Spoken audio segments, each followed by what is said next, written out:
Well, when it came to running, it was like you could breathe, believe it or not. At that time, it was like you could breathe. I mean, you literally could walk out of your house, walk down the street to the store, and sit and talk with your friends for a while and come back and everything's fine.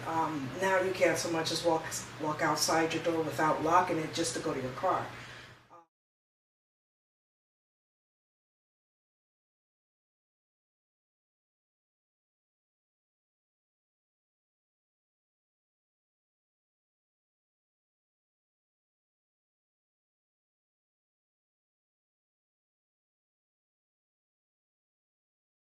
Yeah, at that time, neighborhoods were watching out for each other. Neighbors would watch each other's kids, and um, like the kids would all be playing on the block in front of the houses and everything, and street lights would come on, and they're still out there playing. Now it's, before the street lights even come on, it's, get your butts home, But yeah, times were way different then. It was. I have to say that I was blessed growing up in the time period that I grew up in.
The part that I found fascinating about the interview was probably that even though I thought I knew all I had to know about my mom, I still didn't.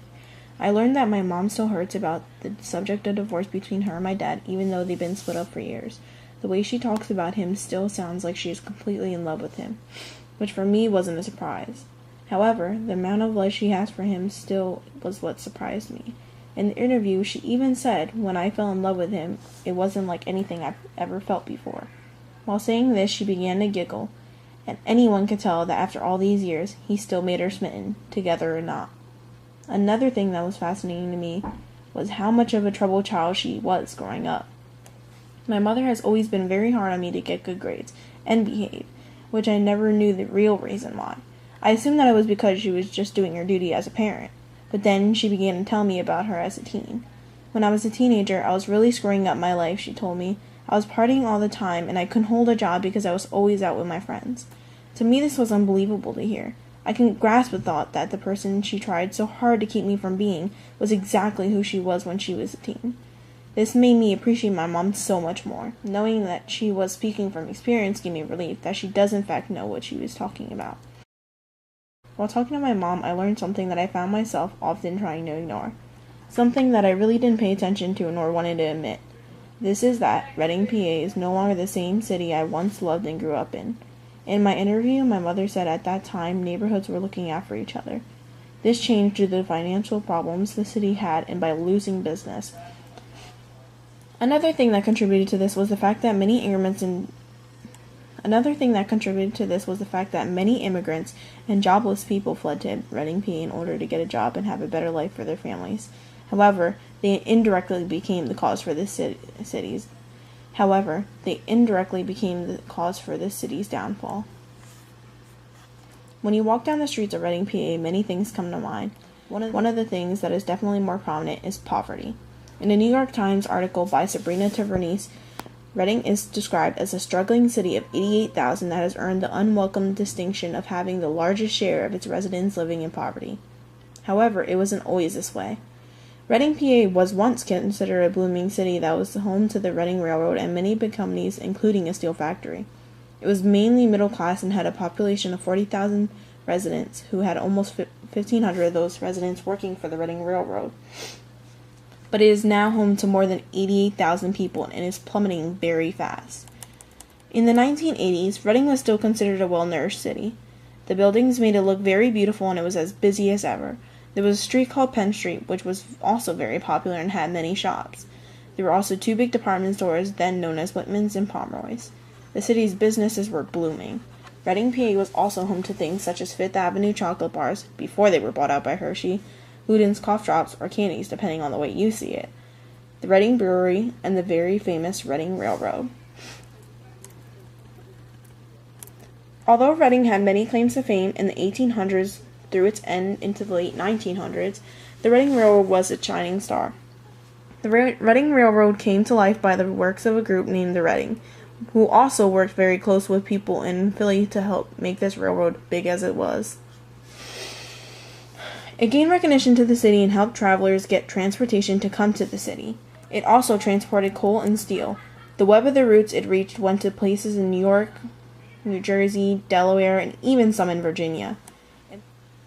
In the earlier days, in the 1800s, the Reading Railroad endured something that came to be known as the Reading Railroad Massacre.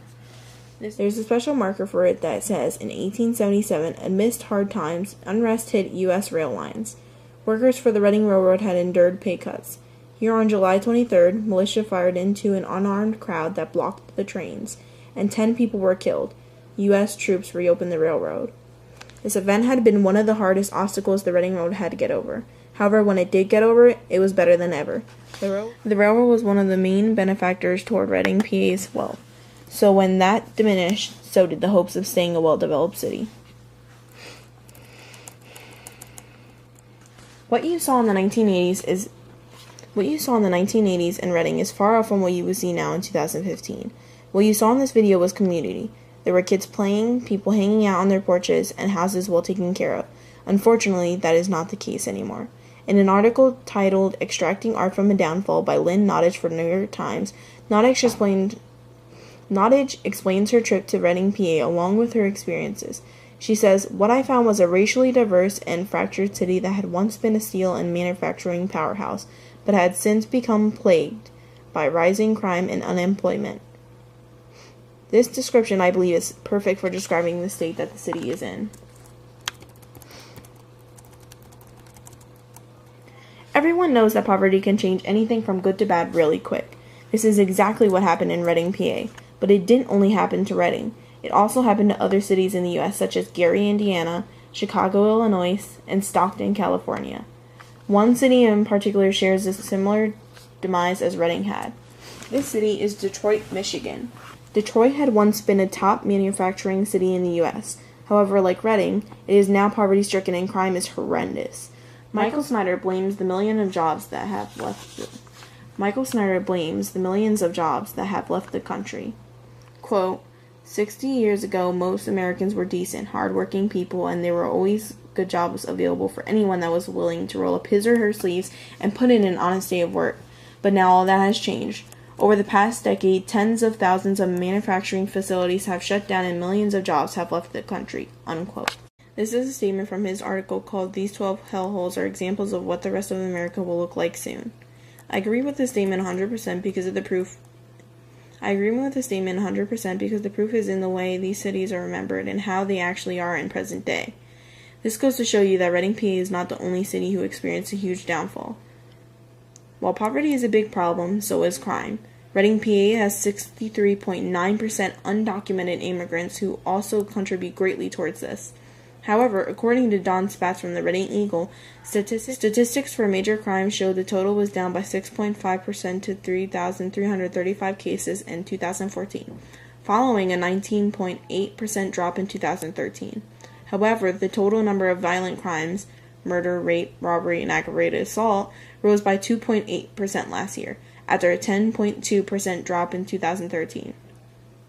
These numbers seem bad to many, but to Reading, they are good.